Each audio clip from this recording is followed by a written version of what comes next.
médico geriatra del Hospital Honores Delgado. Esta es su penúltima clase, ¿verdad? Mañana van a tener la clase con el doctor Víctor. Hemos hecho un cambio en cuanto a los temas. El tema es el que me corresponde, pero el doctor Víctor va a hacerme el día de mañana, ¿ya? Este debería ser el primer tema, ¿no? Lo cual es la valoración geriátrica dentro de lo que es el manejo en geriatría. Sin embargo, bueno, por muchas situaciones se ha optado porque primero estudien la fisiopatología, o mejor dicho, la fisiología del envejecimiento, que les permita a ustedes comprender un poquito más los procesos por los que el adulto mayor va a pasar a lo largo de su etapa de envejecimiento, los cuales van a predisponer en muchas veces a enfermedades, pero lo más peligroso es la fragilidad. Y hoy, antes de hablar, vamos a comentar este caso. Es una paciente de 85 años, su ocupación en los últimos años de su casa, y dentro de los antecedentes quiero que por favor presten mucha atención al caso, porque en función del caso vamos a desarrollar la clase, ¿ya? En antecedentes del paciente es una paciente hipertensa, como muchos de los adultos mayores que hoy tenemos. Además de eso es diabética, tiene una enfermedad renal crónica en etapa 4 y tiene una fibrilación auricular. La paciente recibe en el april una tableta cada 12 horas, furosemida media tableta mañana y noche, insulina NPH 25 en la mañana y 10 unidades en la noche, y vitaminas, las que normalmente les dan cuando hay una enfermedad renal crónica grado 4 o ya llegando a 5, ¿no? Y el apixaban de 2.5 cada 12 horas.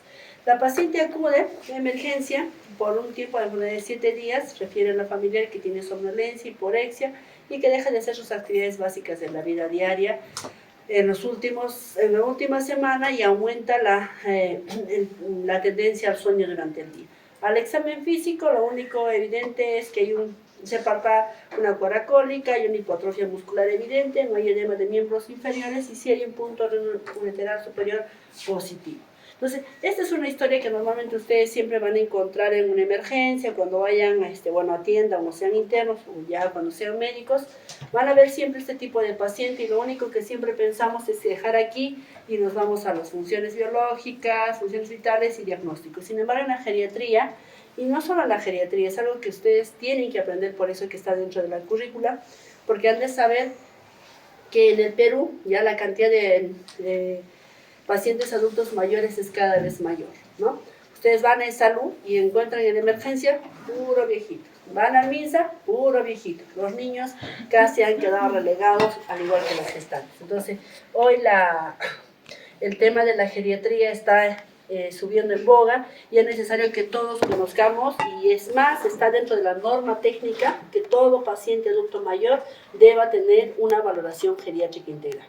Entonces, en sus rotaciones, si han hecho geriatría, tienen sí o sí que aprender una valoración geriátrica, ¿ya? En el examen también les va a venir preguntas de casos clínicos con la determinación de Bartter, Pfeiffer y Hahn MNA como mínimo, ¿ya? Entonces, en este caso, ¿no? Esta pacientita así entró a emergencia, pero geriatría, como aquí en geriatría no tenemos actualmente geriatras en emergencia, en Lima ya hay y contratan por si acaso geriatras para emergencia. Entonces, no va a dejar de lado, pues les digo, porque la importancia para que ustedes tengan también varias opciones dentro de lo que son las especialidades, no son las clásicas, sino también lo que es la geriatría, porque ya se contrata geriatras a la emergencia, porque es muy necesario que se haga una valoración geriátrica adecuada, probablemente también la necesidad de cuidados paliativos para evitar las hospitalizaciones prolongadas, evitar medicalizar la muerte, porque eso es lo que se está haciendo últimamente, y evitar que la estancia hospitalaria larga de los adultos mayores. Entonces, esta paciente no se hizo esta valoración geriátrica al ingreso, sino cuando ya el paciente estaba internado en la hospitalización, pero se le pregunta al familiar, por lo general, si hace una valoración geriátrica antes del ingreso, es decir, se le pregunta al familiar cómo era antes del ingreso y cómo está hoy en la hospitalización. Antes del ingreso, según el familiar, la paciente ya tenía un Bartter de 50/100. ¿Qué significa eso? Que el paciente tenía una dependencia moderada. Ya lo vamos a ir estudiando, pero ahorita graben nada más: Bartter de 50/100, Pfeiffer de 6/10, Gijón de 13, y vivía con un hijo, El mini nutritional assessment tenía 7 y el peso era 50 y una talla de 1.56, lo que daba un índice de masa corporal de 20.49. Graben eso también porque son puntos importantes. Se le realizó también una escala que es NECPA, en la que se vio que el paciente tenía una necesidad de cuidados paliativos con un estadio de 2 a 3, yendo más para 3, y ECOG, un ECOG de 4. Bueno, ahí todavía no lo entienden tal vez, ahorita lo vamos a desarrollar en la clase. Vamos a ver las funciones biológicas. El paciente tenía disminuido el apetito, la orina era escasa, las heces se realizaban cada 5 días según el familiar, y el paciente estaba con un sueño aumentado, es decir, más horas del día, tanto a la noche como el día se encontraban aumentadas. Y entre las funciones vitales tenemos que el paciente estaba con una hipotensión de 80-50, una frecuencia cardíaca de 60, ¿no? Y una frecuencia respiratoria de 28 y saturado 85. Solo para que lo tengamos ahora presente, ¿no? Porque vamos a ver.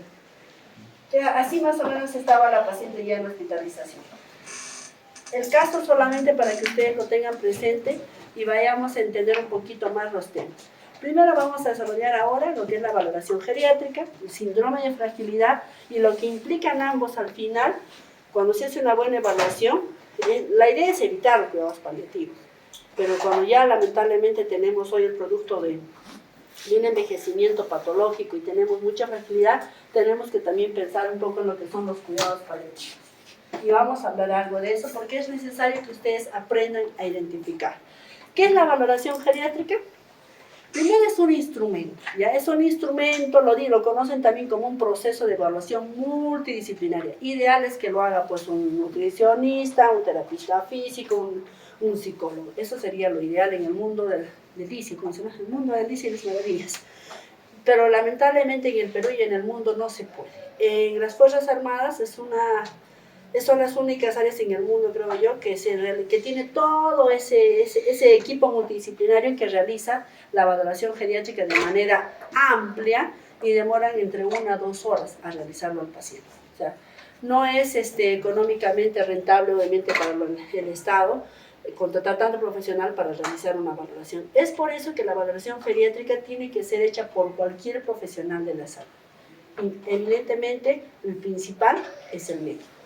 ¿Ya? Y en la norma técnica está establecida que la valoración geriátrica integral tiene que ser realizada por todo personal, en especial el médico que conoce mucho más, para que podamos tener un panorama bastante amplio del paciente y podamos tener un plan de trabajo adecuado que podamos individualizar para cada persona. Entonces, dentro de la valoración geriátrica nos va a permitir identificar problemas. Además de los problemas físicos, emocionales, como ven aquí, nos va a permitir ver la parte social del paciente. Además de que nos va a permitir valorar la calidad de vida. ¿De qué serviría saber todo esto si no valoramos la calidad? ¿De qué serviría saber que tiene diabetes, hipertensión y una serie de enfermedades que ustedes le puedan encontrar al examen clínico si no están valorando la calidad de vida que tiene en ese momento el paciente?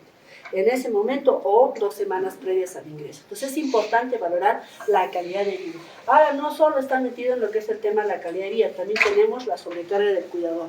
Probablemente algunos de ustedes ya tienen abuelitos en la que la mamá, el papá, es decir, los hijos del abuelito han dejado de trabajar, están atendiendo al paciente mañana, tarde y noche, no descansan, explotan emocionalmente al paciente y eso se encuentra en el cuidador y eso se llama el estrés del cuidador. También es importante valorar el estrés del cuidador y para ello también hay escalas.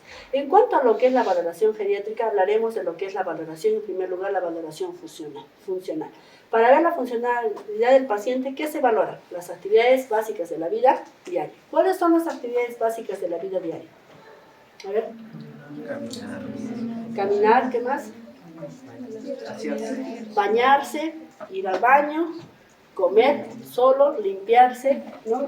O sea, hacer uso correcto de los servicios higiénicos sin que nadie me asista. Entonces, esas actividades son las mínimas que todos deberíamos conservar hasta el último día de nuestra vida. Sin embargo, son las actividades que son muchas veces perjudicadas, claro, por enfermedades y en especial por la fragilidad. Pero antes de esto, hay lo que son las actividades instrumentales de la vida. ¿Cuál sería una actividad instrumental de la vida diaria? Cocinar, muy bien. ¿Qué otra actividad? Ir al banco, llamar teléfono, Es una actividad instrumental de la vida diaria, que cualquier persona, póngase un agricultor que toda la vida estuvo en el campo, que nunca le enseñaron, no lo va a poder, pero nosotros se supone que somos expertos en esto, ¿no? Ir al banco, agarrar un celular. ¿Qué pasaría si llegas a los 50 años y ya te olvidaste de manejar el celular? Te estás confundiendo en poner tu clave en el banco. Entonces, ahí es donde nosotros debemos detectar. En realidad, si nosotros detectáramos aquí, podríamos evitar que los pacientes pierdan esto. Para ello hay muchas escalas. Una de ellas se llama el índice de Leyton y Brody. Obviamente esto implica una valoración mucho más exhaustiva, más detenida del paciente, pero como mínimo nosotros tenemos que aprender que el paciente sea autónomo en sus actividades básicas de la vida diaria. Ahí tenemos el índice de Bartel, ¿no? El cual lo voy a mostrar al momento. Ese es el que ustedes han visto. ¿Qué quiero que graben de aquí? Lo que sus compañeros han dicho, ¿no? ¿Cuáles son las actividades? Primero, deambulación, que el paciente camine solo, sea autónomo, que no necesite de una persona, que sea capaz de levantarse de su cama al sillón sin ayuda, ¿no? Que sea capaz de subir escaleras, que vaya al baño, ¿no? Que se dirija al baño, que dentro del baño él pueda hacer su deposición, se pueda limpiar sin ningún problema, que no tenga problemas de incontinencia, que el paciente no se le escape el pichi o el orín y las heces, ¿no? Que pueda comer solo, que pueda vestirse, bañarse y hacerse su aseo personal. Cada uno de ellos está con un puntaje. Si el paciente es independiente para la deambulación, independiente total, 15 puntos. Y así le vamos dando el puntaje. ¿Qué tienen que aprender de esto? Esto de acá, ¿no? Si el paciente tiene una puntuación de menos de 40, se dice que hay una dependencia severa. ¿Ya? Grave, menos de 40 por eso dice total, menos de 20 es dependencia total, entre 20 y 35 grave, y entre 40 y 55 moderada, y más de 60 leve, pero leve, mayor o igual a 60 leve, y lo que es 100 o 90 al 100 se llama independiente. Es importante que se lo graben porque eso va a minimizar. Ya los casos clínicos, al menos de adulto mayor, vienen en referencia con ese valor. Los puntajes para que ustedes determinen si hay o no dependencia. La otra escala y el otro punto a tomar en cuenta es valorar la esfera cognitiva. ¿Por qué es importante la esfera cognitiva? ¿De qué sirve tener un cuerpo musculoso si no puedo pensar? ¿No? Es igual, en el adulto mayor, generalmente cuando hay una fragilidad, es decir, el paciente está disminuido físicamente, también está disminuido mentalmente. Ya se han hecho estudios en los que demuestran que la fragilidad física está en relación también a la fragilidad mental. Entonces, es importante hacer el tamizaje de lo que son los aspectos cognitivos. Para ello tenemos la escala de Pfeiffer, hay el mini mental, hay muchos, pero los que están validados aquí en Perú, tenemos el mini mental y el Pfeiffer, ¿ya? Para que lo puedan utilizar. También aquí, igualito, quiero que memoricen los puntos. De 0 a 2 puntos no hay deterioro. De 3 a 4 tienen deterioro leve y de 5 a 7 moderado y más de 7 grave. Y a su ladito tenemos la escala del Mini Nutritional Assessment. Esta parte de la escala es solamente lo que sirve para hacer el despistaje si el paciente tiene riesgo nutricional. Si me sale que hay un riesgo o malnutrición, tengo que hacer toda la escala completa. Pero como mínimo se les pide hacer esto para hacer el cribaje. ¿Es necesario valorar lo que es el estado nutricional del paciente? Es necesario. Vamos a verlo de acuerdo al caso clínico. Lo otro tenemos la escala social del paciente. ¿De qué me serviría saber yo? ¿Es hipertenso, es diabético, está malnutrido? Si no sé si el paciente tiene apoyo familiar. ¿De qué me serviría conocer toda la guía de cómo es el manejo de hipertensión si el paciente no tiene dinero para comprar el medicamento que yo sé que debe utilizar? No me serviría de mucho. Por eso es importante conocer la valoración social del paciente, que tiene que ser, son preguntas muy fáciles de hacer, la tiene que ser el médico, pero lo mínimo, si ya esto no se olvidaron, pues tienen que preguntar si vive con alguien, ¿no? Porque hay gente que vive sola. Entonces, si hay alguien que vive solo con una pensión de 250, va a ser imposible que se pueda comprar más rápido posible, ¿no? Ahora, ¿qué significa eso? ¿Que el paciente no va a recibir tratamiento? Sí va a recibir, pero ya va a depender de cómo tú lo manejes y qué aspectos el paciente está perjudicado en la que tú lo puedas ayudar a mejorar. ¿Ya? Ahorita vamos a resolver el caso. El otro es cuando terminamos una valoración geriátrica y encontramos, ¿para qué sirve? Hemos dicho, para establecer los problemas, tanto físicos, funcionales, cognitivos, y sociales, que me permitan a mí tener un plan de trabajo con el paciente. Ese plan de trabajo está en función de la fragilidad. Una valoración geriátrica bien realizada me va a determinar si el paciente es frágil o no es frágil.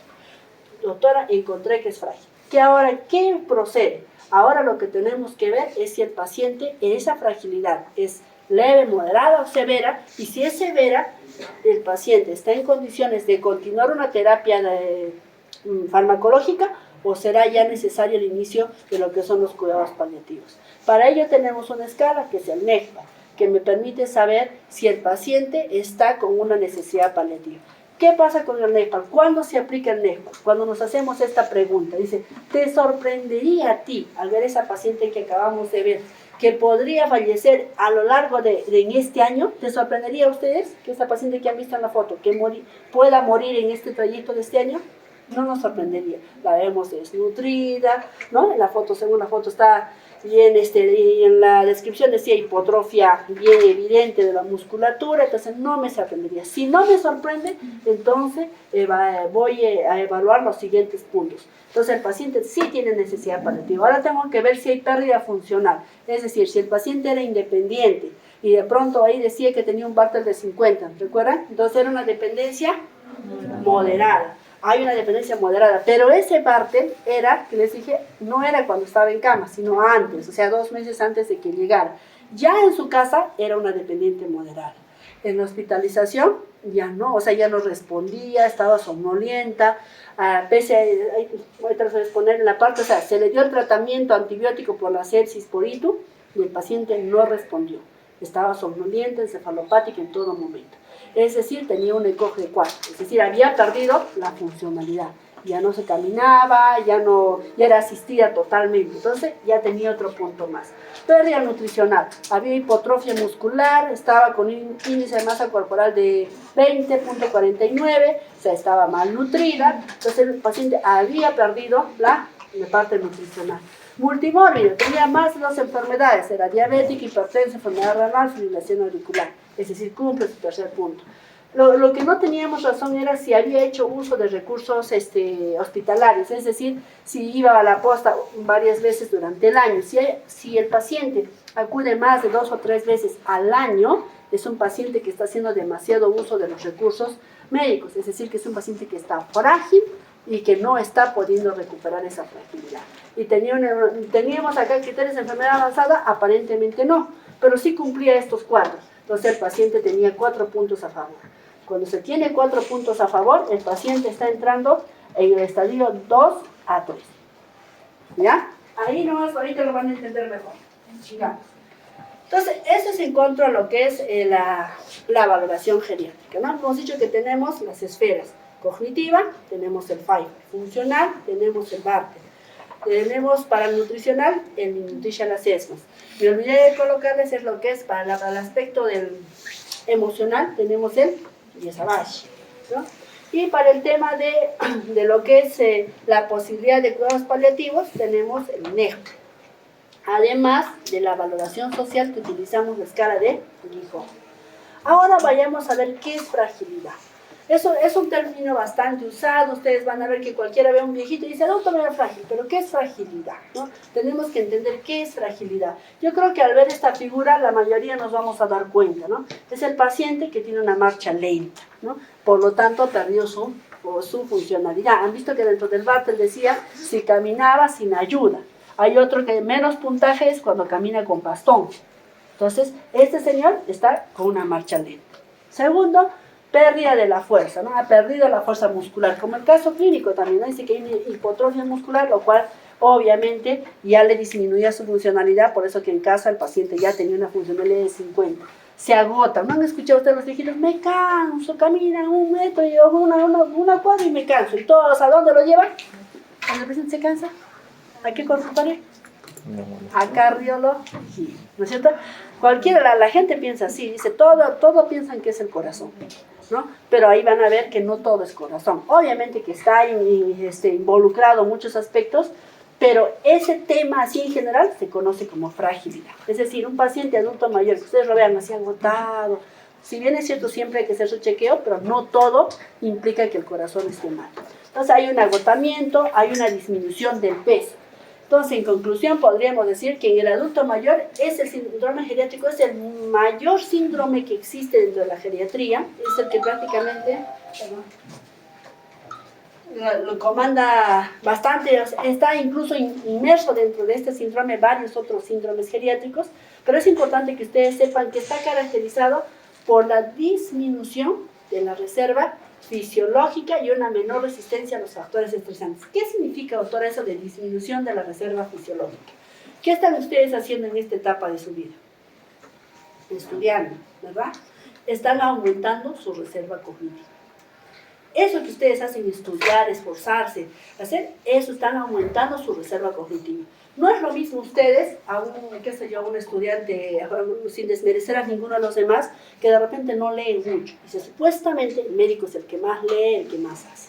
Entonces ustedes están aumentando su reserva cognitiva. Entonces, a diferencia de los alumnos que de repente no ingresaron a la universidad por alguna razón, tanto económica como cognitiva, y hoy están trabajando. ¿No?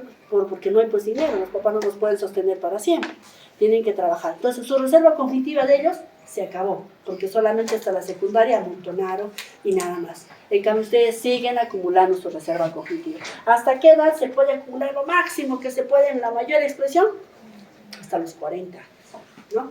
Pero al estudiar en la fisiología del envejecimiento, casi todo es hasta los 40. Después de los 40, alístense, porque empieza a bajar todo. Lo mismo pasa con la reserva fisiológica. Cuando hablamos, no solo hablamos de la reserva cognitiva, hablamos de la reserva física. ¿Y cuál es la reserva física? Músculo y hueso. ¿Hasta qué edad forma músculo? Hasta los 40. ¿Hasta qué edad forma hueso? Hasta los 40.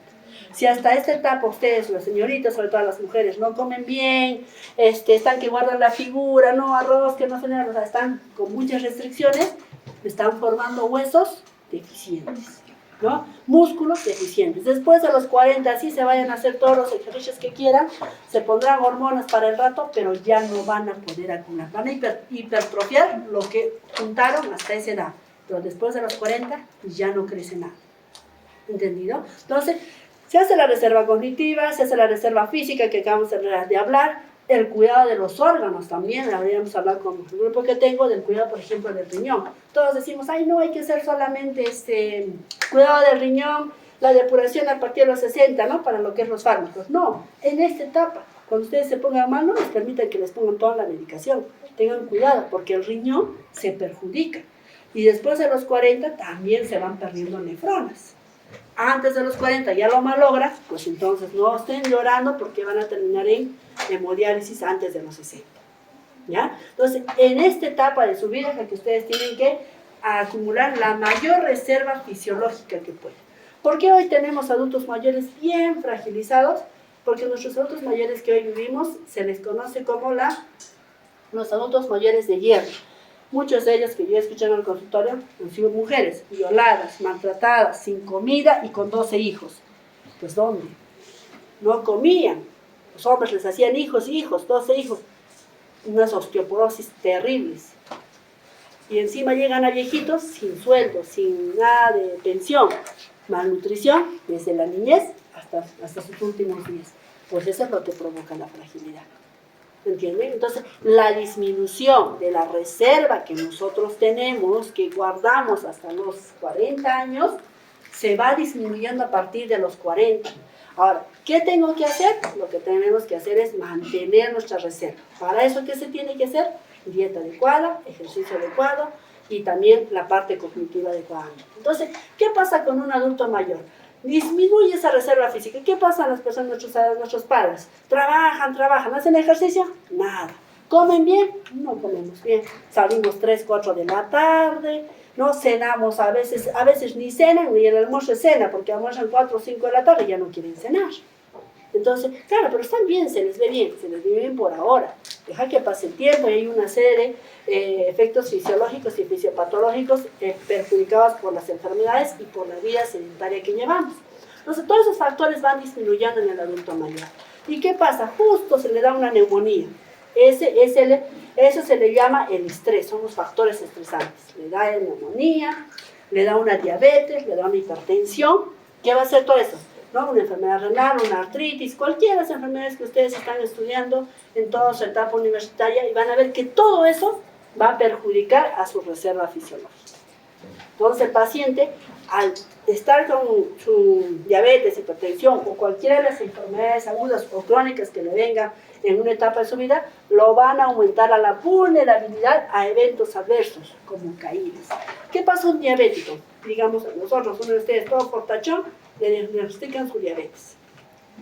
Asustado el doctor, deja de comer, ¿no es cierto? Porque ¿qué le dice el endocrinólogo? No arroz, no papa, no fideo, nada de harinas. Entonces el doctor, sí, porque, y a mí me da pena porque yo tengo compañeros de mi edad y especialistas y hacen dietas cetogénicas, ¿no? O sea, 0 harinas y todo proteínas. Y eso es letal para el cuerpo, letal. O sea, porque el cuerpo necesita, ustedes han estudiado en bioquímica, en fisiología, el cuerpo necesita carbohidratos.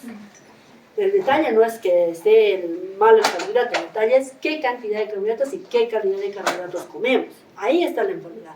Entonces, ¿qué pasa? Los pacientes, como adquieren una enfermedad, disminuyen en sus consumos, no comen bien. El hipertenso, ni el diabético, ni el artrítico, nadie come bien.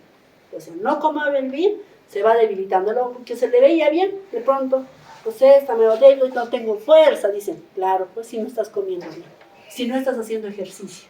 El tratamiento no solo era la pastilla, no solo era la metformina, no solo era la parmifosina, qué sé yo, de los medicamentos que estamos aprendiendo, sino que era mucho más que eso. Y entonces me vienen los eventos adversos en el adulto mayor. De pronto el diabético enfermo de 70 años, ¡boom!, se cae, ¿no? Y viene el síndrome de caídas, que puede ser ocasionada por la fragilidad, puede ser ocasionada por medicamentos, entre otras cosas. Se hace complejo el manejo. Es por eso que es necesario hacer toda la valoración geriátrica. Lo más importante de la fragilidad es que nos predispone a incapacidad. Qué lindo es tener a la abuela en la casa que camina solito, mamá, véngase a comer, vámonos a pasear. Y qué triste es cuando tu mamá y tu papá estén postrados en cama porque ya no quieren caminar, porque se cayeron y tienen miedo a volver a caerse, entonces ya no caminan. Eso es triste, ¿o no? Porque ya no puedes salir tú a pasear con tu mamá y tu papá.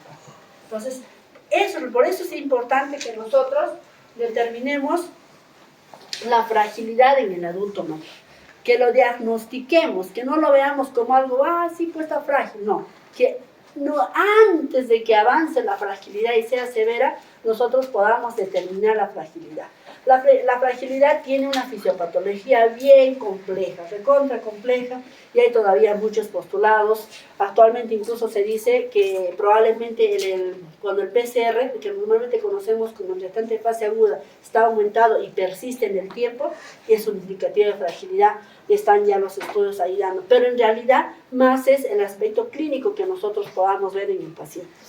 ¿Qué mecanismos están involucrados en la fragilidad? Tenemos factores genéticos y factores ambientales, ¿no? Dentro de los factores genéticos, dígame mi Feti, dime, ¿qué pasó ahí?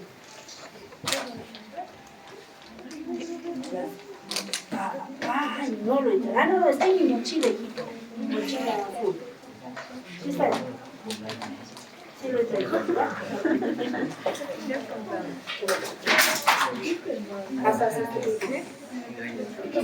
Disculpen, una idea.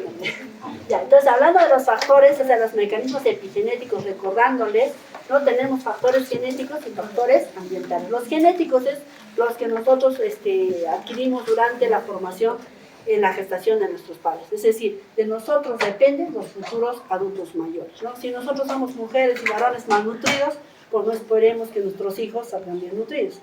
Por eso siempre han escuchado, supongo, en el curso de ginecología y obstetricia, para tener hijos, no es que en ese momento me tomo mi ácido fólico, mi calcio, vitamina D, no. Toda la vida tengo que tratar de mantener una dieta adecuada. Y eso es lo que ustedes tienen que promover en donde trabajen, como les digo, en su consultorio particular, en la clínica, en el hospital, en la salud, en donde sea, tienen que promover a todos los pacientes dietas saludables en todo momento de su vida, porque de eso depende su vejez. ¿Ya? Dentro de los factores ambientales Tenemos obviamente la alimentación tóxica, como son las grasas trans, los alimentos cancerígenos, todo eso, que van a obviamente interactuar, ¿no? Y van a provocar el daño molecular. Y todo esto va a hacer, producir la disminución de la reserva fisiológica. ¿Cómo? A nivel mental. ¿Qué pasa si los pacientes son estreñidos desde jóvenes? ¿No? Son estreñidos, no comen verduras, no comen frutas, pues hay una acumulación del amonio y esto finalmente ¿a dónde va? Al cerebro. Y eso va matando neuronas, va matando dendritas, no va a evitar la interacción incluso neuronal. Entonces es importante que nosotros tengamos una alimentación lo más adecuada posible. Hay cambios a nivel endocrino también, ¿no? ¿Qué pasa cuando el paciente está frágil? Empieza a salir el calcio del hueso, ¿no? Entonces la gente se empecina en tomar vitaminas y todo, pero tranquilo, el manejo es parte de, y o sea, sí necesita, pero también tenemos que ver qué está pasando con el paciente para ver si realmente la suplementación es adecuada o tenemos que mejorar no solo la alimentación, sino también añadir el ejercicio. Hay una inmunosenescencia en el adulto mayor, la cual predispone también a lo que es la fragilidad, indicándole que el paciente, solo por ser adulto mayor, está en un estado proinflamatorio, solo por ser adulto mayor. Si a eso le añades que es diabético, la inflamación crónica aumenta. Si o es hipertenso o es artrítico, es mucho peor. Entonces, es importante que nosotros, cuando veamos el tema de la fragilidad, también está condicionado el aspecto cardiovascular. Se ha visto en los estudios que lo que les comentaba, ¿no? Que el calcio sale del hueso. Entonces, se ve que al salir del hueso produce más arteriosclerosis en el paciente. O sea, si el paciente ya tenía arteriosclerosis por una hipertensión o por la dieta inadecuada durante toda su vida, cuando se fragiliza, es decir, cuando pierde la reserva fisiológica, la salida del calcio es mayor. Y entonces hay una arteriosclerosis que se hace mucho más evidente. O sea, el paciente, por ejemplo, si hemos tenido con una trombosis arterial, nosotros, por ejemplo, como geriatras no recomendamos la amputación. ¿Por qué? ¿Para qué la vamos a amputar si el paciente está todo arteriosclerótico? No solo es esa parte, es todo el cuerpo. Más su fragilidad no amerita una cirugía. Porque igual va a fallecer y en peores condiciones. Entonces, es importante que ustedes sepan que esa fragilidad no solo involucra lo físico, sino que hay toda una serie de cambios múltiples a nivel de todas las reservas, incluida la cardiovascular, respiratoria y la renal. ¿Qué es importante cuando encontramos este proceso de fragilidad? Importante al inicio de la actividad física, pero de manera pautada.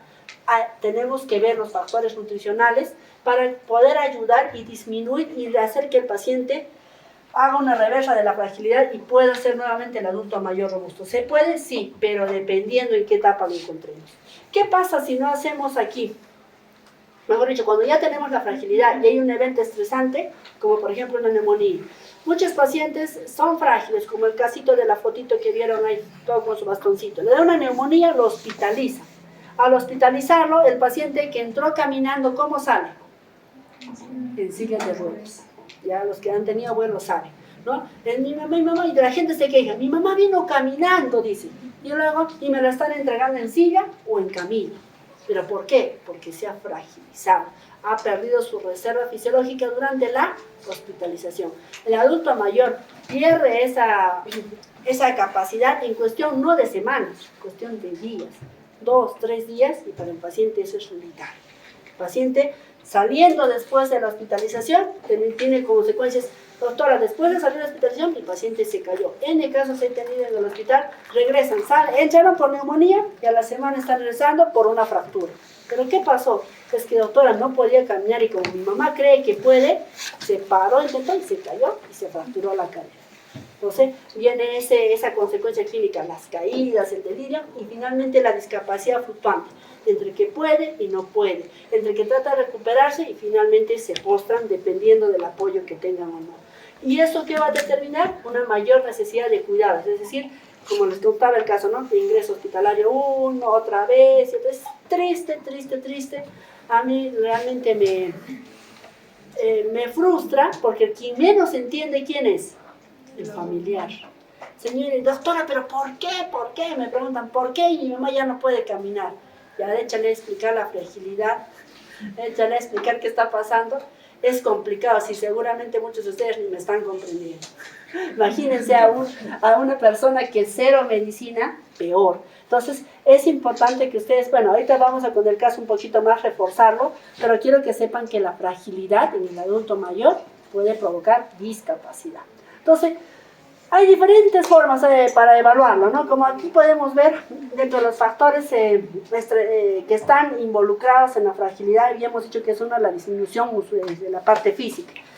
Y inherente a lo que es la fragilidad está el tema de la sarcopenia. Habíamos hablado también de la inflamación crónica, es decir, paciente diabético, hipertenso, con artritis, está en una constante inflamación. Eso predispone más a la fragilidad. La sarcopenia, ¿qué es la sarcopenia? Disminución o pérdida de la masa muscular. Una es parte del envejecimiento, pero eso se llama la sarcopenia primaria, y hay otra que es la sarcopenia secundaria, y esa es la debida a enfermedades concomitantes, como por ejemplo la diabetes y la hipertensión, entre otras. Para medir la fragilidad tenemos los modelos. Tenemos el fenómeno de Fiat, ¿no? Que son los criterios físicos generalmente, y tenemos el índice de fragilidad para ver la acumulación de déficits para determinar si la fragilidad es severa o no. ¿Qué hacemos dentro de los diagnósticos y herramientas clínicas que podemos aplicar? ¿No? La idea es detectarlo a tiempo. ¿Qué hacemos, doctora? Ya yo voy a ser cardiólogo, pero este tema está interesante porque esto no solo es para el geriatra, esto lo tienen que saber todos los médicos y todas las especialidades. Tenemos escalas validadas, tenemos el SAR, el Frail, también tenemos el SPPB, el Edmund Frail Scale y el Clinical Frail Scale, que lo van a aplicar esto los que están haciendo su historia clínica. Tienen que hacer una historia clínica aplicando la Clinical Frail Scale para pacientes hospitalizados. Con eso vamos a ver en qué etapa de la fragilidad, si el paciente es frágil o no. Y ahí se los voy a mostrar. En general podemos decir que cuando hacemos la determinación de la fragilidad necesitamos hacer una evaluación multidimensional, ver la funcionalidad, la condición, nutrición y el soporte psicosocial. ¿Y qué se llama esto? ¿Todo esto qué es? Valoración geriátrica integral. O sea, al final llegamos a la misma conclusión. Yo quiero saber si el paciente ¿cómo es su fragilidad? Tengo que hacer la valoración geriátrica integral. En el consultorio podemos aplicar el SARP. El SARP es una escala de 4 o 5 preguntas que nos ayuda a ver si el paciente tiene la posibilidad de sarcopenia, y se dice que la sarcopenia es casi de manera en línea bidireccional con la fragilidad. Ahí les muestro la escala clínica de fragilidad clínica, es para que ustedes puedan ver. Esto solamente se puede aplicar a pacientes hospitalizados, ¿ya? Para ver la fragilidad. Entonces, si la ven al paciente si muy en forma, está en la escala 1, ¿ya? Entonces, tienen que, acá dice, y además tiene la situación de demencia, hay que clasificarlo de acuerdo a cómo lo ven al paciente en hospitalización. El otro es el Frail, el que nos sirve en consultorio para determinar la fragilidad. Es muy fácil, solo son 5 preguntas.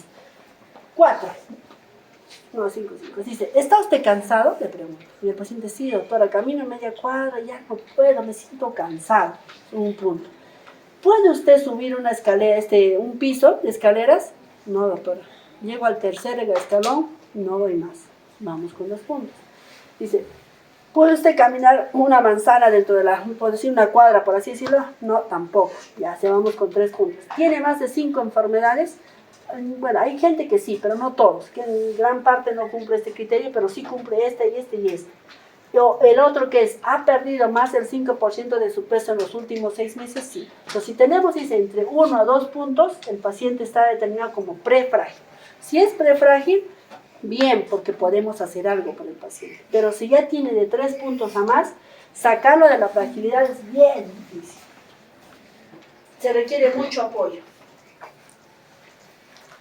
Ahora, para ver aquí en este cuadrito, lo que quiero que puedan ver en este gráfico es el siguiente. Tenemos que ver cómo la fragilidad en el tiempo puede ir disminuyendo de acuerdo a los efectos estresores. Por ejemplo, acá tenemos un paciente robusto, es decir, cualquiera de sus papás de 60, 65 años. Se enferma, es decir, por ejemplo, a mi papá, ¿no? A los 60 años lo operaron de un adenoma hipoficiario, ¿no? O sea, había un evento estresor, estuvo en UCI. ya estuvo en UCI. Después de estar en UCI, mi papá una semana salió, pero es increíble, no podía caminar. Entonces lo recuperamos, hicimos la suplementación que necesitaba, le hice la terapia física y mi papá salió, gracias a Dios, y volvió a ser casi robusto. Pero ¿qué pasa con los pacientes que, por ejemplo, la familia dice, es abuelito, déjalo que descanse? Dice, la familia piensa así, no lo muevas, si se lo sacan del hospital, sale de alta, no, ay no, mamita, no camines, yo te traigo todo, ¿no? No lo dejan moverse el adulto mayor, no le hacen hacer terapia física. Entonces el paciente se fragiliza, hace una prefragilidad. Si a esa condición de prefragilidad no hay una intervención médica, es decir, una valoración adecuada de ver cómo está su nutrición, sus ejercicios, su manejo de sus medicamentos de enfermedades crónicas, si no hay nadie que guíe, el paciente hace una neumonía. Van a ver, casi generalmente los pacientes que salen de hospitalización vuelven a hacer neumonías o infecciones urinarias. Otra vez el evento estresor. Ahí se recupera, pero disminuye la recuperación. Si es que el paciente recibe bien el tratamiento de forma adecuada. Si no logra hacer eso, el paciente se fragiliza. Y hay nuevamente el efecto estresor, otra nueva enfermedad aguda. Y al paciente ya de acá, ya bien difícil que se recupere. Y lo contrario, el paciente se vuelve dependiente y finalmente el paciente termina discapacitado, con una discapacidad. Es decir, necesita el apoyo de la familia para subsistir. ¿Cómo va bajando la progresión de la fragilidad a través de los años? Cuando estamos en la infancia, dentro de las mejores condiciones. Llegamos adulto aquí. Pero miren, en esta raya que ven ustedes entre lo que es la infancia y la adultez, es decir, en la etapa que ustedes están viviendo, por así decirlo, juventud, ustedes pueden ir disminuyendo esa reserva fisiológica que tienen. ¿Cómo la están disminuyendo? ¿Hacen ejercicio? Mejor no les pregunto, ¿no? Poquitos hacemos ejercicio, poquitos. O sea, ejercicio no es los domingos, no más. Ejercicio, dicen, solo los domingos a la pichanga. Eso no es ejercicio, ¿no? 3 veces por semana.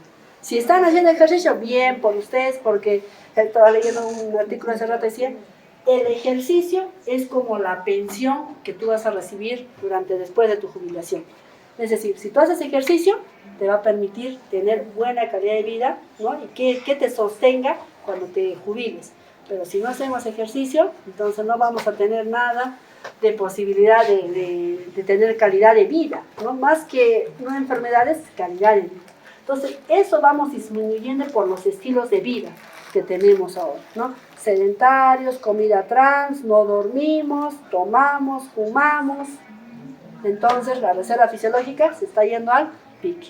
Entonces, por eso hoy los estudios dicen, y hay estudios nuevos ya de países europeos, en el que, por ejemplo, se ha visto que antes decían que a los 40 años se empezaba el envejecimiento, ahora se dice que entre los 20 y 30 años. ¿Y eso por qué será? Por el estilo de vida, ¿no?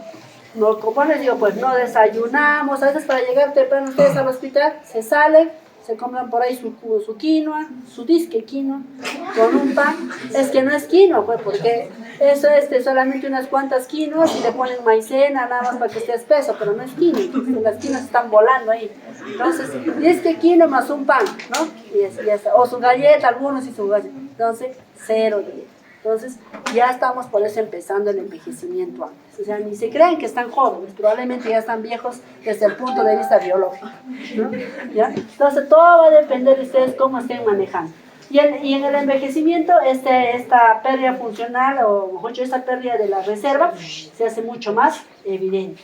Y ahí tenemos lo que es la prefragilidad, fragilidad leve, moderada, severa y la avanzada. Y la avanzada termina ocasionando discapacidad y la posibilidad de cuidados paliativos. ¿Qué debemos hacer? ¿Cómo debemos intervenir en la fragilidad? Primero, optimizar el manejo de las enfermedades crónicas, evitar la polifarmacia. Ustedes han visto un paciente diabético, como el caso, diabético, hipertensión, enfermedad renal, ¿cuántos medicamentos tiene la señora? Enalapril, furosemida, insulina, las vitaminas que son como 3 creo que les dan, ¿no? Tiamina, piridoxina, ácido fólico y placentriol. Ahí llevan 7 medicamentos. A ver, después estaba con apixaban, eran 8, es una polifarmacia. Ahí todavía no describe, de repente tenía dolor crónico, de repente puede dar un ibuprofeno, naproxeno, paracetamol, o sea, una polifarmacia total. tenemos que manejar esa medicación. Como médicos nos corresponde optimizar el manejo de las enfermedades crónicas, no dando la mayor cantidad, sino optimizando el mejor medicamento que le ayude y mejorando y ayudando a mejorar el estilo de vida del paciente. Mejorar el estado nutricional. ¿Cuántos de ustedes han visto que los doctores de cardiología, de reumatología, donde ustedes están rotando o han rotado, han visto que le preguntan qué come el paciente? Uno que otro, la gran mayoría no pregunta. ¿Qué le dice lo contrario? No comas, no engordes, ¿no es cierto? Si no comes, estás bien. Entonces, y bueno, una abuelita a mí me decía, no, doctora, no quiero ir a endocrina porque la doctora se alegra de verme flaca, pero yo siento que me estoy cayendo cada vez que voy flaca, estoy flaca.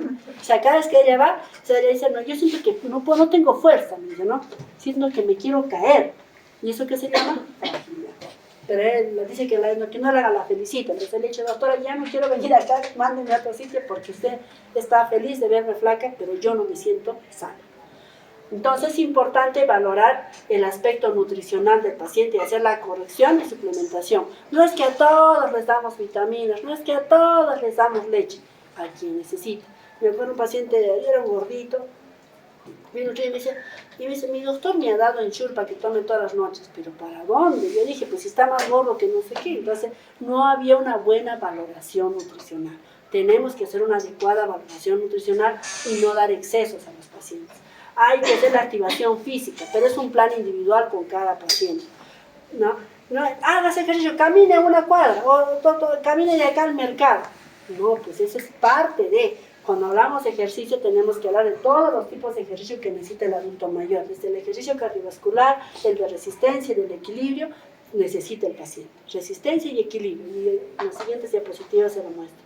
Hay la adaptación del entorno, es decir, prevenir eventos adversos.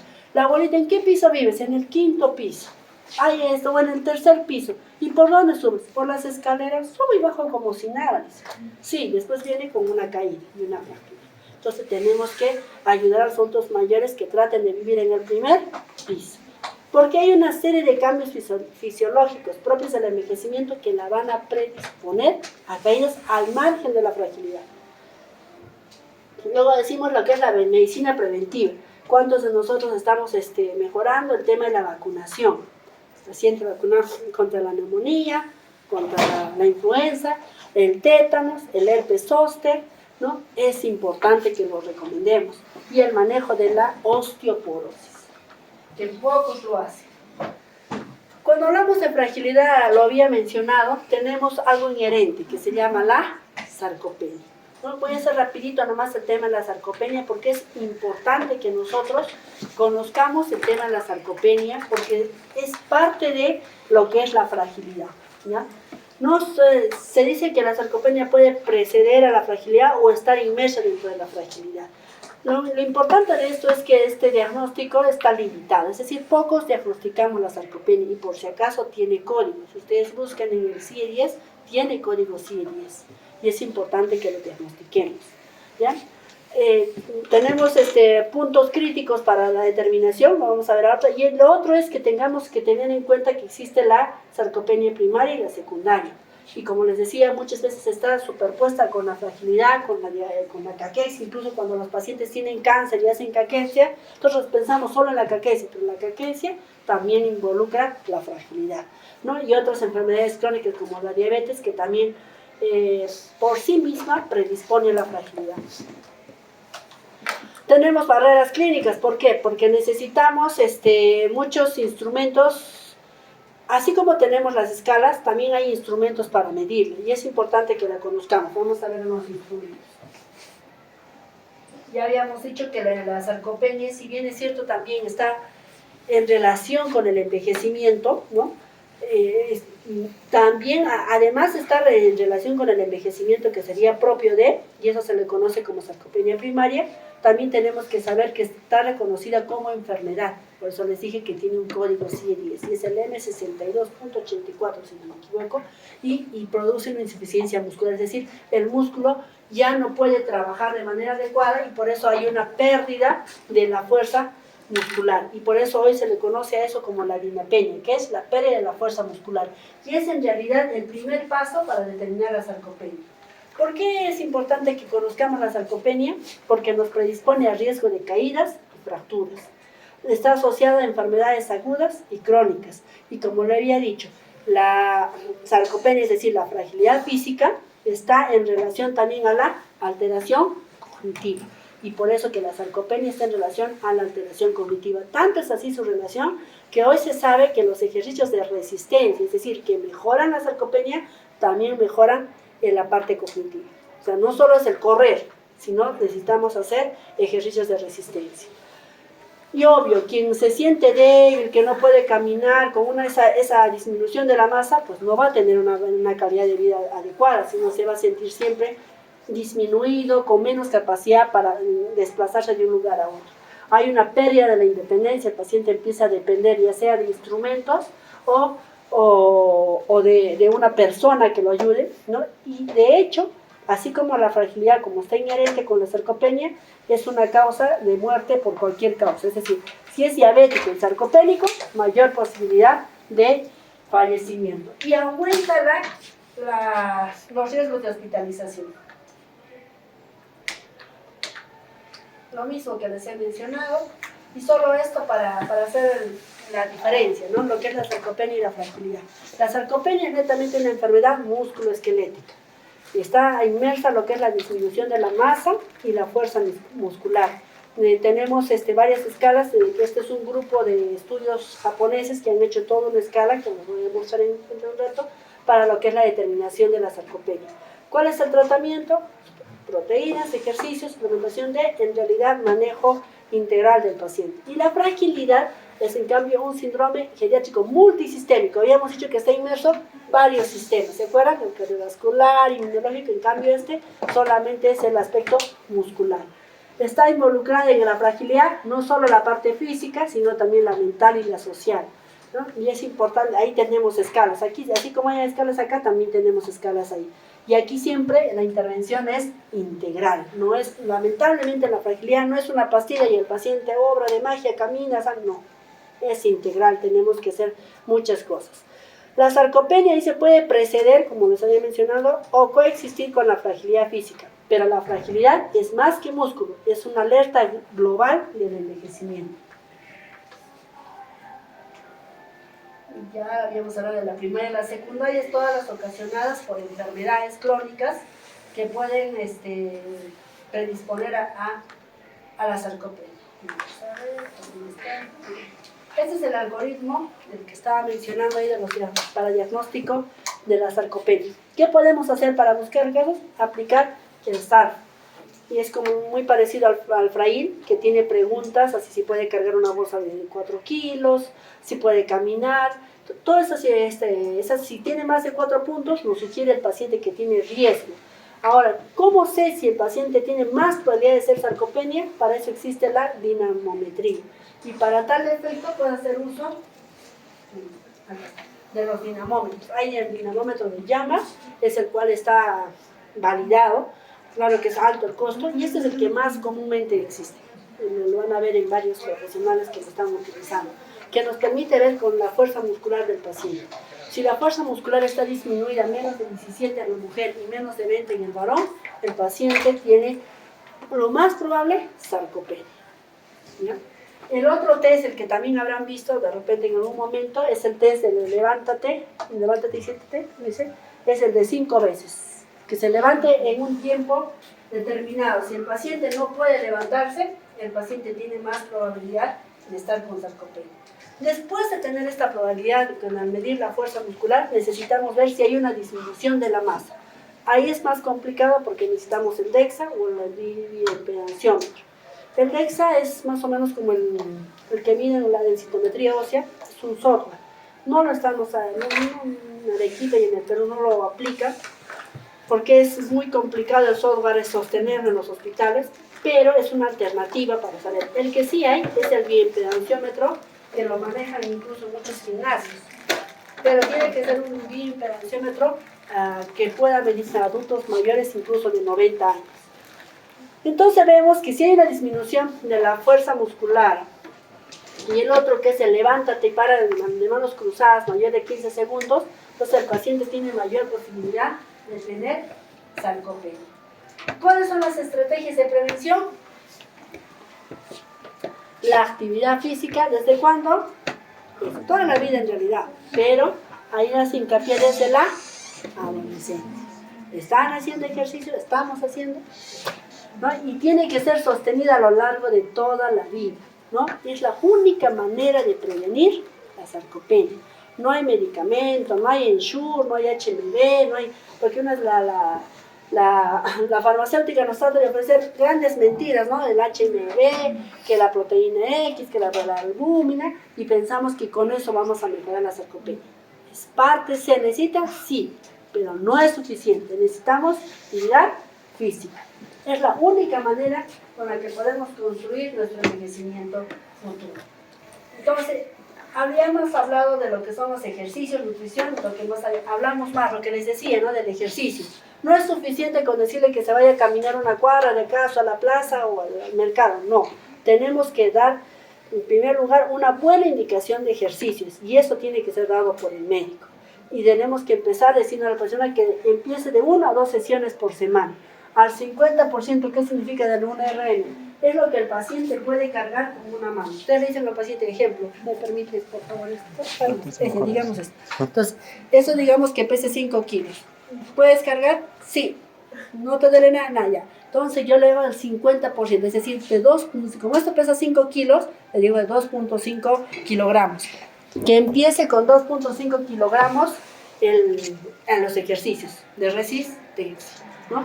Por eso dice con el 50% de lo primero que puede cargar en la mano derecha, ¿ya? Y así vamos optimizando a lo largo del tiempo.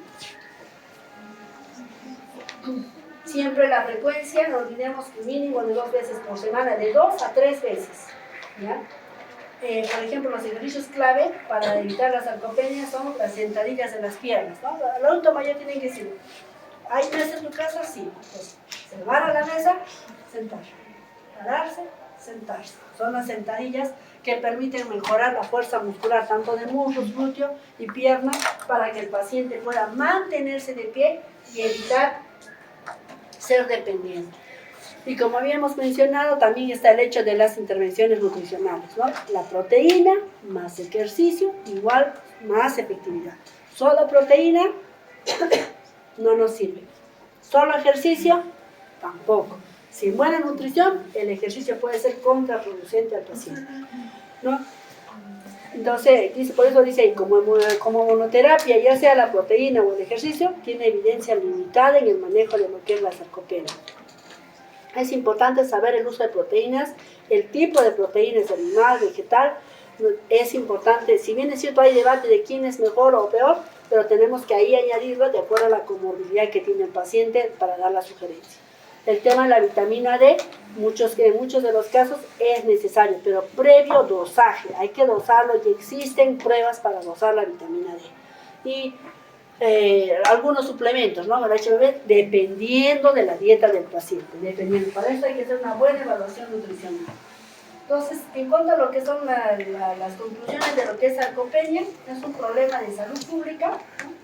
Que está subestimado. Eso tiene que ser, nadie lo dice, ¿no? Se contentan con que su glucosa esté bien al bebé, se contentan con que su presión esté bien, y no se fijaron si el paciente es feliz, si el paciente puede caminar, si el paciente puede ir al banco, si en la casa puede comer solo. No, nadie le importa, pero a ustedes sí les va a importar. Detectarlo a tiempo puede cambiar el pronóstico. Claro, porque hemos visto que fragilidad significa mayor hospitalidad, fragilidad significa discapacidad, fragilidad significa muerte. Entonces tengo que determinar. El ejercicio de fuerza es la piedra angular del tratamiento de resistencia. No solo lo mando a caminar una cuadra al mercado, sino que le digo que piense, doctora, pero no tiene plata para comprarse pesas, no necesitas una botella con arena, una botella con agua, que podemos empezar. Por algo hay que empezar, pero podemos hacerlo. No necesitamos tener mucho dinero, sino las ganas de hacerlo. El enfoque clínico debe ser proactivo e integral, es decir, sus continuos chequeos, su continua monitorización del paciente para evitar que el paciente llegue a una discapacidad. ¿Desde dónde lo tienen que hacer? Desde la atención primaria. ¿Dónde es la atención primaria? En la posta, en el consultorio particular, en la clínica, ahí, ¿no? Ya cuando llega hospitalización, poco podemos hacer. Urge cerrar brechas, dicen, entre lo que es la evidencia y la práctica clínica. Es decir, que primero lo diagnostiquemos. Segundo, aprendamos a manejar. Y ahora vamos a ver, como terminando ya, lo que es la parte de reconocer a un paciente terminal. Lo que les había dicho, ya hemos hablado de la valoración, hemos hablado de la fragilidad, dentro de la fragilidad hemos hablado un poco de sarcopenia, porque es inherente y era necesario manejarlo. Y ahora vemos, doctora, porque siempre me hacen esa pregunta, doctora, ¿cómo se da usted cuenta que el paciente va a fallecer? ¿No? Y es importante, y lo he querido traer, es el tema de conocer la agonía. ¿Cómo conozco que un paciente está en un estado de agonía? ¿Cómo sé que su fragilidad es extrema y el paciente ya no debo medicalizar la muerte? Es decir, no debo ir metiendo, haciendo procedimientos, medicamentos, todo, y el paciente igual se murió. ¿Cómo me doy cuenta? Primero tenemos que entender que la agonía comprende el agotamiento total de la reserva fisiológica. Es decir, el paciente, si ustedes se van a dar cuenta cuando están en la hospitalización o en el consultorio, de pronto ahora lo conocen al paciente y ustedes se quedan a trabajar en ese establecimiento de salud, se van a dar cuenta. El que viene un día caminando, al otro año viene con bastón, al otro año viene en silla de ruedas, ¿no? Y al otro ya no viene, te piden que vayas a su casa.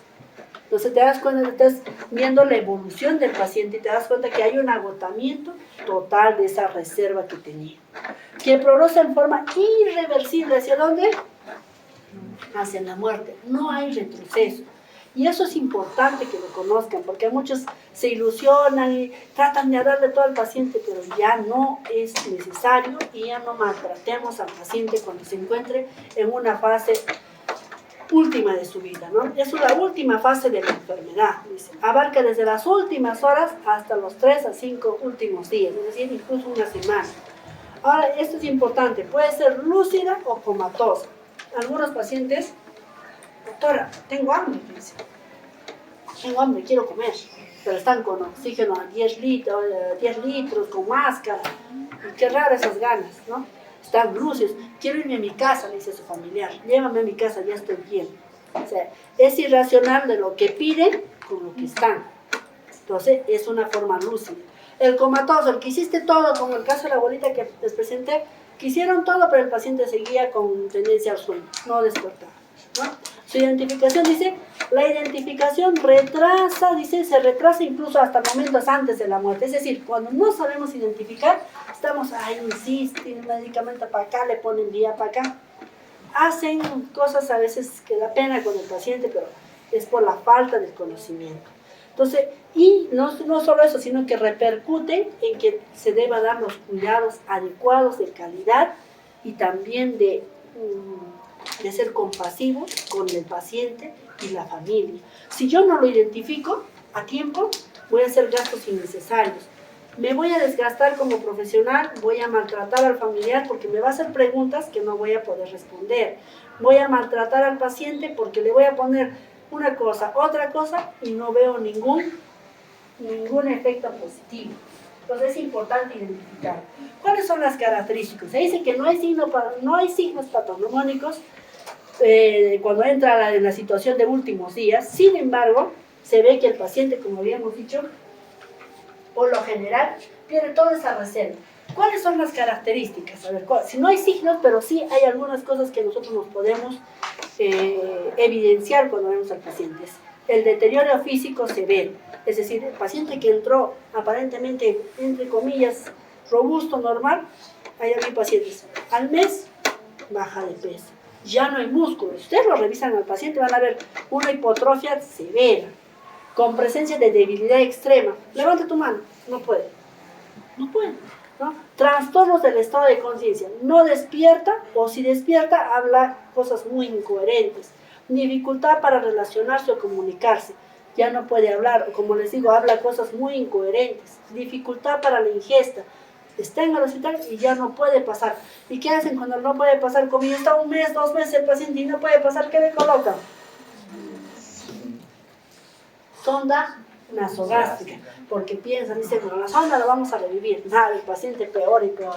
Y el pronóstico hay una alteración de las constantes vitales. La presión puede estar muy alta o muy baja. ¿Y qué inicia cuando está baja la presión? A miles, ¿no? Y entonces piensan que el paciente solo ya es compensado y le siguen dando, porque hay una falta de identificación. ¿Cuáles son los otros signos? Hay una pérdida del tono muscular, dificultad para la deglución, como habíamos mencionado, de alimentos y medicamentos. Doctor, la primera que se queja es la enfermera. Doctora, tiene que ponerle zona porque no pasa el medicamento. No puede tomarlo. Así es que tiene que colocarlo, porque los antihipertensivos no vienen endovenosos. Tienes que darle por la boca, pero ya no lo pasa, ¿no? Hay una tendencia a la inmovilización, es decir, el paciente ya no se mueve. Empieza a hacer retención urinaria, fecal, a veces incontinencias. La nariz se le pone más afilada, los ojos se le hunden, ¿no? Está más alterado, es decir, está más somnoliento, o sea, más horas de sueño, entra en un estado confusional muchas veces, ¿no? Y hay una incapacidad para mantener la atención y empieza a alucinar. Allá está mi mamá, mi hija ha venido y nunca viene, ¿no? Entonces empieza a hacer cosas incoherentes que a veces uno no entiende, pero que tiene que saber identificar. Hay unos cambios en los signos vitales, ¿no? El paciente puede estar con pulso muy rápido, por momentos decir fibrilar, ¿no? Estar fibrilando, a veces irregular, y entonces ¿qué hacen? Interconsulta cardiología. Y el cardiólogo sigue metiendo ahí que ponerle una serie de medicamentos, pero no son necesarios. Hay una respiración superficial con periodos de apnea, puede haber una respiración ruidosa, dicen, está con bastante flema, ¿no? Son los estertores propios de la muerte, ¿no? Ustedes van a ver, cuando vayan a la hospitalización, a ver, tengan esa curiosidad de ese paciente que no lo ven bien, escúchenlo, van a escuchar así. Le meten más salbutamol, le meten más bromuro de hipatropio, y el paciente peor, taquicardia por salbutamol, ¿no? Tenemos que identificar. Palidez de la piel, está más pálido, ya empieza, cuando ya están en las etapas muy finales, livideces, ¿no? Se le levanta la sábana y el paciente ya está medio masmólico pasa y la gente sigue tratando. Hay frialdad corporal o incluso fiebre, que no es infecciosa, pero no hay, el hemograma está normal y está haciendo fiebre. ¿Qué pasó? Hay cambios sensoriales, percepción dolorosa, puede desaparecer o aumentar, pues una visión borrosa, y lo que sí tenemos que resaltar es que el oído se mantiene hasta el final. Y delante del paciente hablan, ay no, la señora está muy mal, creo que se va a morir, ¿no? Así lo hablan. O es que la bendita visita médica, dan clases a los alumnos ahí y hablan cosas que el paciente, a pesar de que no está despierto, lo está escuchando, ¿no? O dicen, no, sí, yo he avisado a su hija y no llama, y sí que no quiere saber nada, y el paciente lo está escuchando y está resintiendo. Entonces es importante que nosotros identifiquemos para que no cometamos esos errores de estar hablando cosas que dañan la sensibilidad de la persona en sus últimos días. ¿Va a fallecer? Sí, pero no es justo que en el momento que va a fallecer nosotros nos perturbemos con comentarios inadecuados. Y todo lo que hemos mencionado, al final se engloban dentro de lo que son conocidos como los criterios de mente. ¿Qué son los criterios de mente? Son los criterios, los signos clínicos de agonía. Entonces lo pueden buscar en su internet y ahí van a encontrar. Nariz fría, extremidades frías, livideces, labios cianóticos, estertores de agonía, pausas para respirar, es decir, las apneas más de 15 segundos, anuria menos de 300 mililitros, somnolencia más de 15 horas, menos de 4 te dice preagonía, más de 4 puntos, agonía. Entonces, eso, jóvenes, ustedes en su internet, búsquenselo, si no se meten, ténganlo listo ahí para identificar, conozcan la evolución de su paciente, no responde al tratamiento, revisen si ya tiene esto.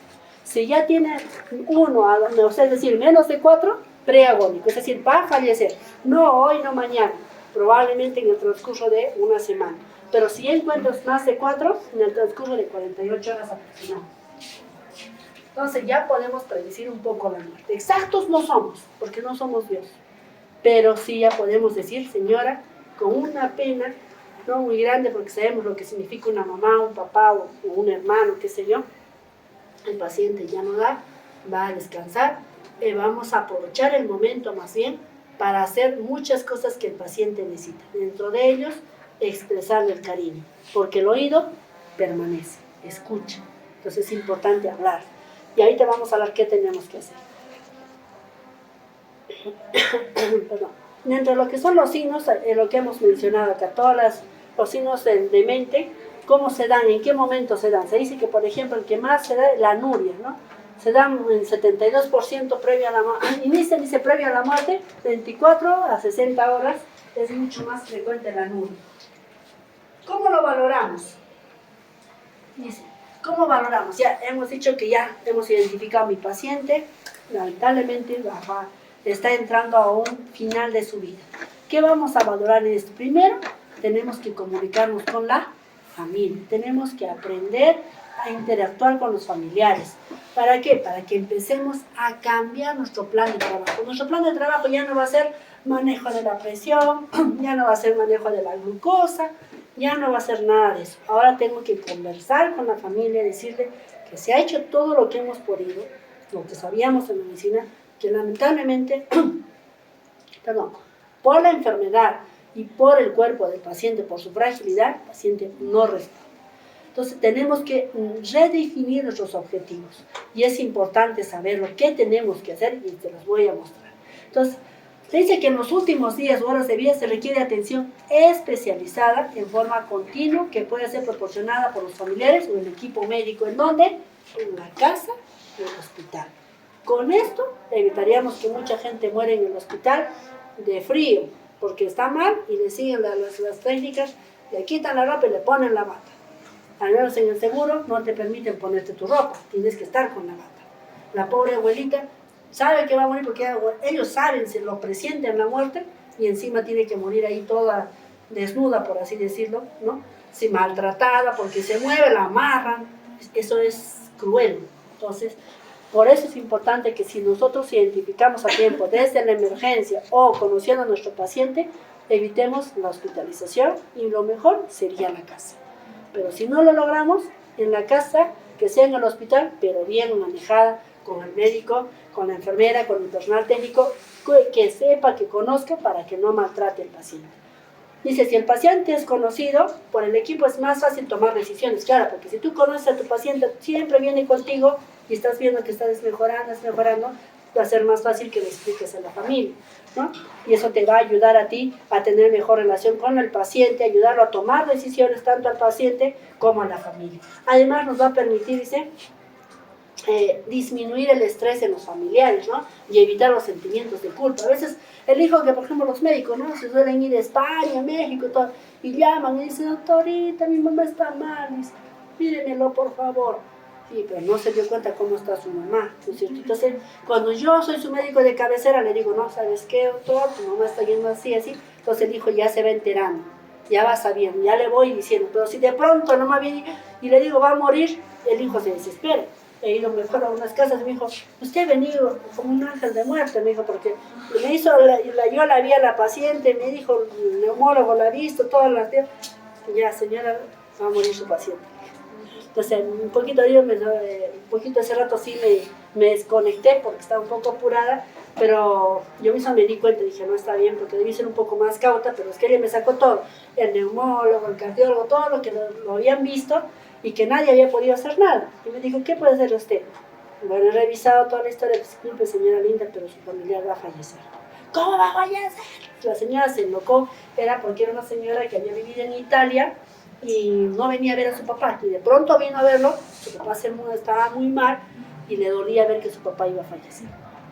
Pero si el cardiólogo, el neumólogo ya le hubiera dicho un poquito, por lo menos sabe que su mamita no está yendo bien, entonces ya de repente lo que yo le dije no le hubiera chocado mucho. Pero parece que nadie le dijo, es decir, por eso les digo, ustedes tienen que conocer, así sean neumólogos, cardiólogos, reumatólogos, lo que quieran, tienen que saber identificar esa fragilidad, cómo va el paciente, cómo está disminuyendo, y que en un momento que no mejora, pues lamentablemente tenemos que prepararnos para la muerte, para evitar los sentimientos de culpa, tanto de la familia como del personal médico. Hay las escalas, ¿no? Hay la escala, por ejemplo, para hacer la exploración física tenemos la escala de Karnofsky, que nos permite saber que el paciente funcionalmente ya ha disminuido totalmente en hospitalización o en la enfermedad aguda que es presente y va a fallecer, ¿no? Tenemos la escala de desempeño del ECOG, evaluación de síntomas de Edmonton, la escala de rendimiento paliativo, el PPS, que le decimos que les ayuda a ustedes desde el punto de vista de la evidencia a determinar que un paciente va a fallecer, ¿no? Y te dice el pronóstico de la enfermedad aproximadamente. Recuerda que nosotros no somos de días, meses, años. Lo más probable, estas escalas te dicen, paciente una posibilidad de sobrevivir de 6 meses. Posibilidad. Puede ser 6, puede ser 7, puede ser 8, esas son posibilidades, pero no va a subsistir mucho tiempo.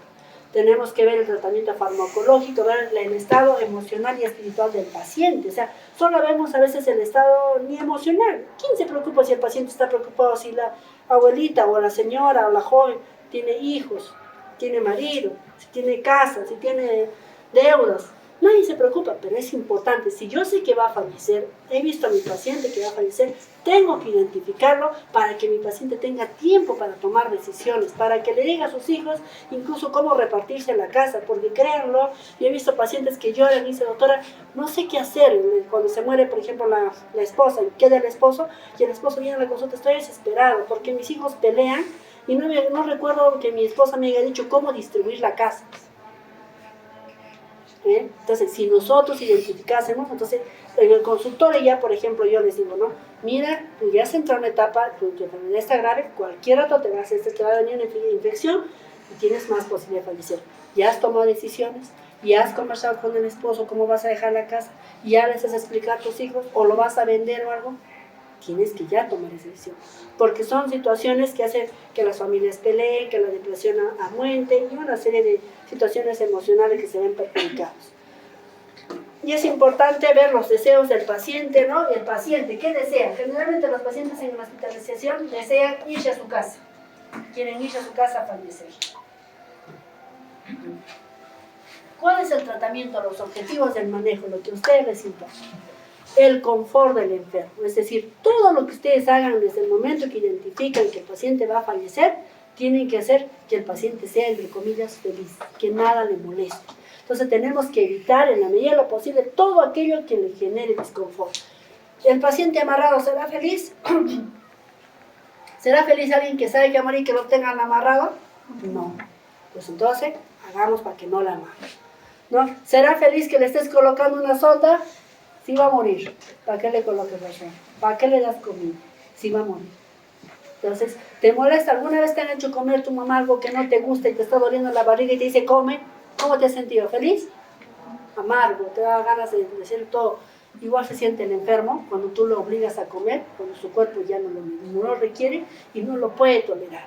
Si cuando tú le pones una sonda cuando el paciente va a fallecer, es como decirle muere, muere, ¿no? En vez de que lo ayudes, lo estás perjudicando. O sea, estás acelerando su dolor, ¿ya? Entonces, tu objetivo ahora es confort del enfermo. El otro objetivo es la prevención de la crisis. Es decir, el paciente va a tener síntomas, por ejemplo, el paciente con cáncer que va a fallecer, que generalmente tiene dolor, náuseas, vómitos, hay que manejar esos dolores, hay que manejar esa... Por ejemplo, este rato me llamó un médico que tiene a su mamá con cáncer de mama. Me dice, ya lo han visto todos, me han dicho que ya no da más mi mamá, que va a fallecer y necesito cuidados paliativos. Doctora, venga, por favor, ayudar. Claro, le digo, no hay problema, pero qué triste es que nos llamen al último.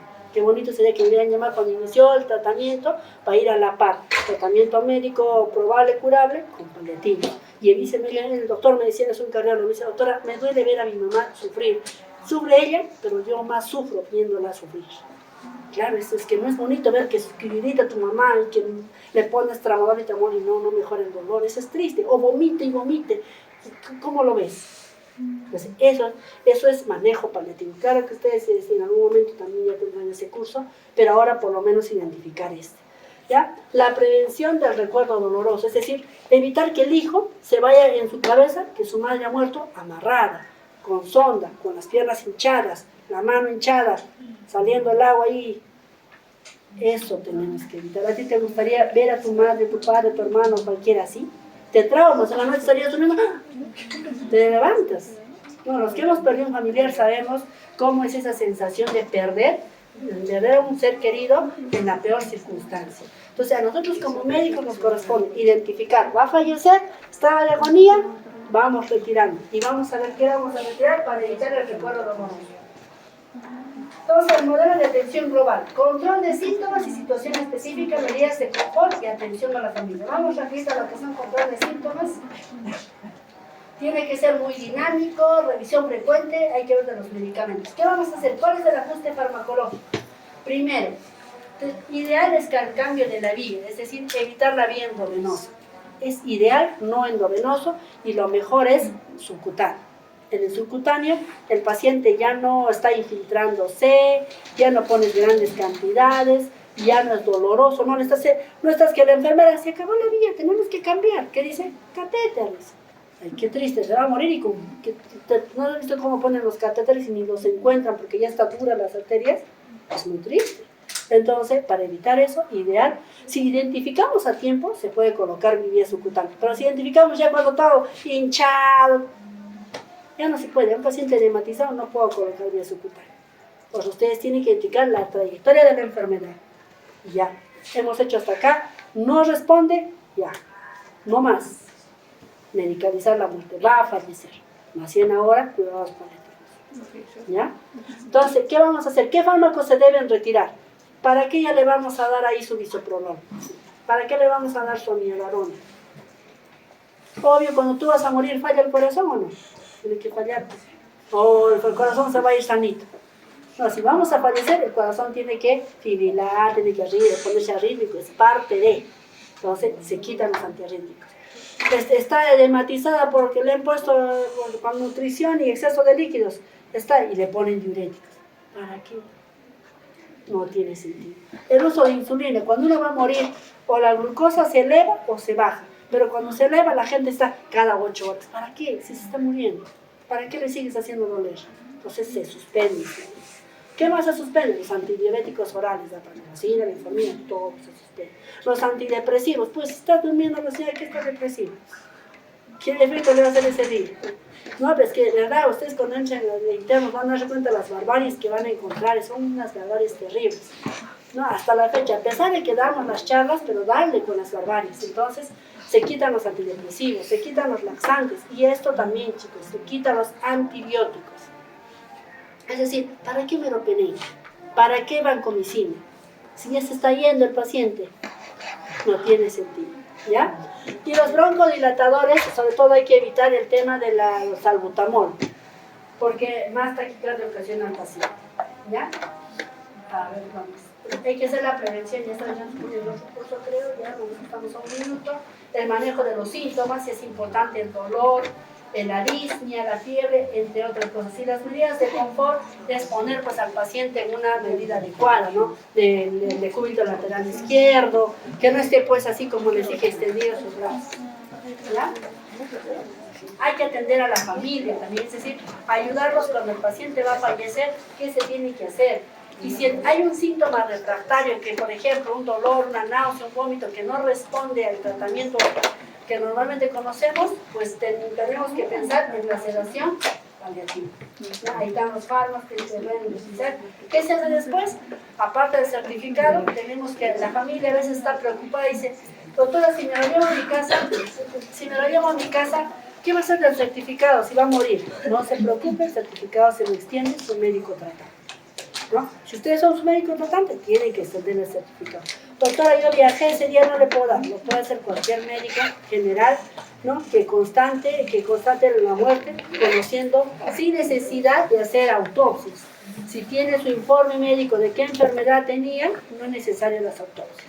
¿Ya? Y es importante entonces que esas dudas también se las diga a sus pacientes, ¿ya? O sea, a los pacientes, a la familia. Entonces, acompañar es parte del manejo médico. Aliviar es una tarea importante, es decir, que ustedes alivien el sufrimiento de la gente, evitar